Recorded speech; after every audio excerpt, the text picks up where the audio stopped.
saçlara değdi gözüm. Baktı oğlum, baktı kızım.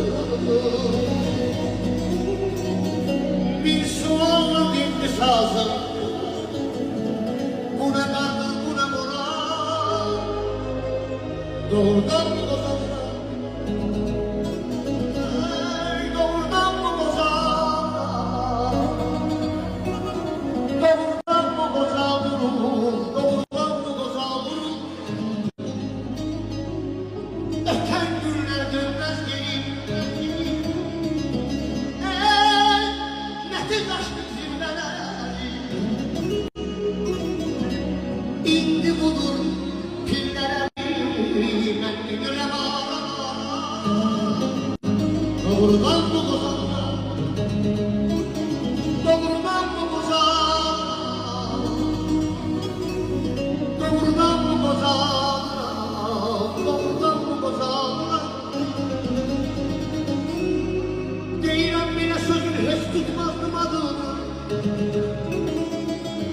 Zamanlı açmışdı kol qaranını.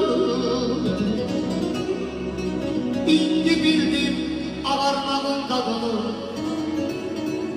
Tez avardım avarlara saslarım. Eylem şu zamanlar indi yüzüme yanda.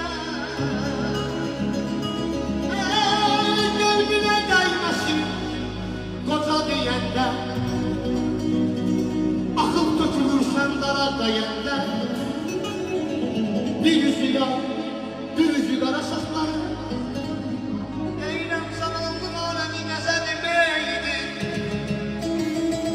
Kocalık alemi eskireydi.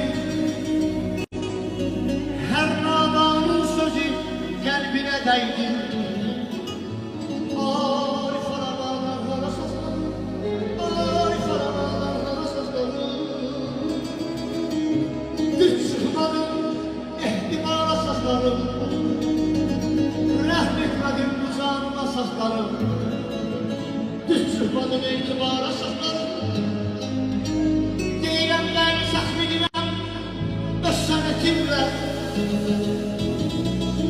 Neçə könüllərin bərrasıyam mən. Sazımla, sözümlə, hekayətimlə. Bir elimin aynasıyam mən. Deyiləm qəlbimlə bildiz işləyərəm. Hər kəlmə dərdini fikrəyərəm. Bugünkü günüme şükreylemem ne şeyhim ne babı nasibem ben. Deyirəm kemanlarım zərdürdən sesərəm.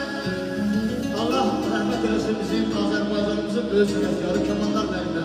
Bir alqışlayaq bunu, Allah onu ruhu şad eləsin. Sağ olun. Öz sənətkarı. Deyirəm kemanlarım zərdürdən sesərəm. Dost yolunda düşmizandan keçərəm.